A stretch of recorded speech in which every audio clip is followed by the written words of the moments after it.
I'm Nathan, with this week's Science and Tech News. As students fall behind in the fields of science, technology, engineering, and math, or STEM, a nonprofit group called FIRST is inspiring them to become future inventors.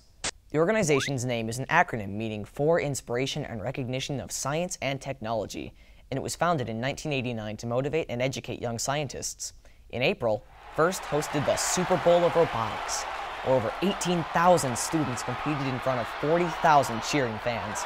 Confetti rained down on dueling bots controlled by teams of participants as they pulled off maneuvers as wacky as shooting hoops and stacking plastic bins. It's not just a competition for elite nerds either, since FIRST encourages teams to include artists for prototype designing, metal shop pros to construct the bots, and programmers to make high-tech coding.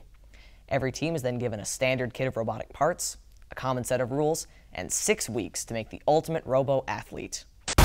This ain't a video game. This is for real. Programs like FIRST are more important than ever now as the demand for technologically savvy people grows in a wide variety of industries. Unfortunately, the USA's Department of Education says that only 16% of high school seniors are proficient in math and pursuing a future in STEM careers. FIRST believes pop culture is partially to blame, since last century's celebrities were more likely to be inventors like Thomas Edison and Alexander Bell, whereas most kids now are worshiping movie and sports stars. After all, Kim Kardashian's latest outfit seems to generate more articles and attention than breakthroughs in cancer research and space exploration. FIRST is pushing back against this tide, ensuring that future generations are filled with STEM superstars. You didn't know that you were competing against a superstar! Who knows? Some of those robotic champions might join Google, the search engine giant that is suddenly getting into the teddy bear business. As if Google tracking your every move on the internet wasn't creepy enough, they recently patented designs for high-tech stuffed animals with microphones in their ears and cameras in their eyes. If this reminds you of Ultron, you're not too far from the truth, because Google engineers are planning to give these web-connected teddy bears the ability to control gadgets and devices in your home. Will they achieve bear ascendance? My teddy bear's alive! Really? Well, isn't that exciting? Merry Christmas, everybody!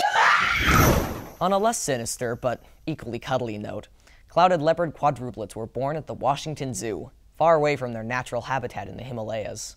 Weighing just 11 to 13 ounces, the cubs are in good health, and there's super cute photos of them enjoying some ice-cold milk. The arrivals of the babies is encouraging, since the species is endangered due to illegal hunting from poachers, habitat loss, and human-animal conflict. Their parents are Chai Li and Na Fun. He must not be fun. But the zookeepers are doing most of the parenting, because Mama Cat was not interested in taking care of them. Does she not see how adorable they are? They are just 1 week old, so the cubs have not yet opened their eyes. From wild kitties to man's best friend, scientists studying ancient wolf bone DNA recently discovered that dogs and humans bonded 27,000 years ago. DNA is passed down from our parents and offers blueprints that tell our bodies how to grow. When scientists compared the DNA of modern Siberian Huskies and Greenland dogs, they shared major similarities with the Timor wolf of Siberia.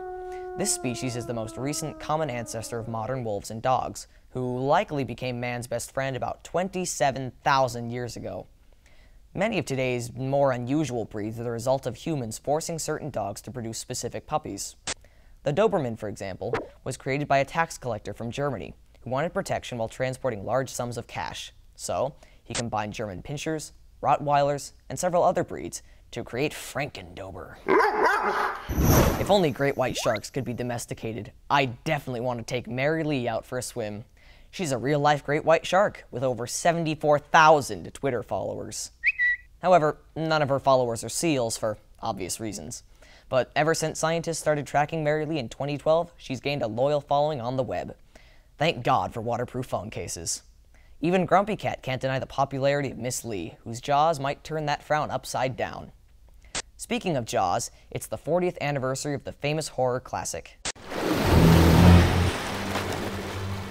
which unfortunately encouraged mankind to hunt down great whites. Thanks to conservation efforts, though, their population is on the rise again. See, while great white sharks can grow up to 21 feet, weigh 7,000 pounds, and swim 40 miles per hour, they don't often attack humans. There's only been about 100 unprovoked attacks since 1916. So, with that said, Mom, can I keep her? You're gonna need a bigger boat.